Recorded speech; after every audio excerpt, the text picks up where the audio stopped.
What do secret societies keep secret? What's the big secret? What can't the average person know? And if they did know it, what would happen?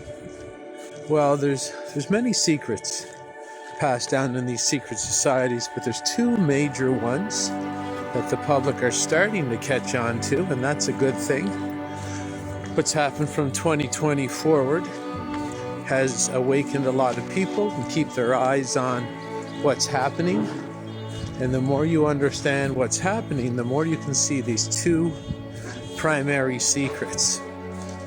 So these two secrets that the secret societies are always trying to keep secret, which is pretty hard, is that humans don't manufacture their behavior in a logical way. And what that means is that they know that there's a part of our brain called the subconscious that works sort of like our hair growing, works like our heart beats, it works like a cut healing, it works like a woman's menstrual cycle. And what that means is it's automatic, it's outside your control.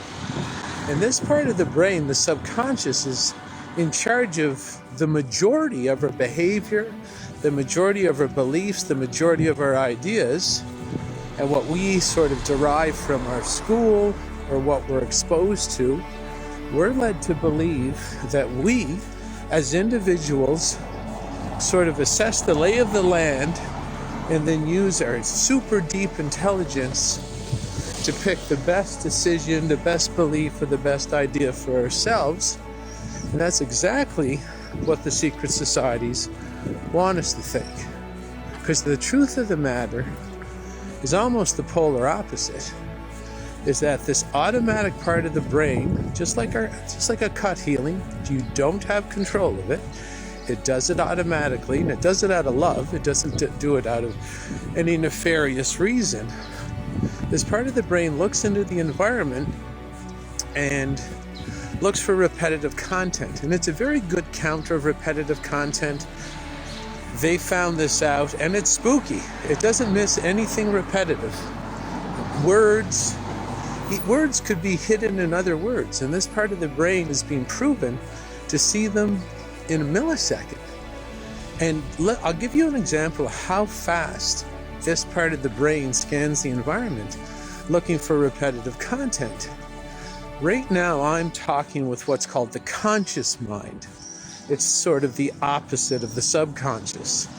Now, the conscious mind can process about 140 pieces of data every second, and the subconscious, depending on what research you see, it can go anywhere between 2.7 and 11 million pieces of data a second. And it's ferociously trying to keep you safe by trying to identify repetitive content in your environment. Now, what does repetitive content have to do with keeping you safe? Well, this part of the brain believes that the most repetitive content in the environment will automatically reflect what the bigger herd is saying, thinking, or doing, and the automatic protocol with this process is it makes you act out and adopt the most repetitive behaviors, beliefs, and ideas as your own in an attempt to fit in with the bigger herd and acquire safety through that pathway. This is one of the big secret society secrets, is that they know that if they can put screens in front of you, control what books you read, control what movies you see, control what TV shows you see, they can control the repetitive content, and it can be hidden and it can be sparsely put throughout your educational history. And this part of the brain will identify it as key repetitive content to adopt as its own. And if you adopt it as your own, you're going to say it's true. And you're going to believe it as truth, and you're going to stand behind it. And they found out they can impregnate you with any belief they want by controlling your environment. Now, the second biggest secret in the secret societies is that what I just talked about is natural. The second biggest secret is if they can pollute you, if they can get you drinking, if they can get you drinking alcohol and coffee. Let's just take those two to start. Caffeine and alcohol and every other pollutant, but caffeine and alcohol in particular, will make this mimicking, copying, and emulating process harder. Not harder for you to accomplish, but it will up-level it to a higher degree. So it's one thing to stand behind concepts you don't have any idea about and say it's your own, like critical race theory or trans agenda, and you stand behind it because it's all you see.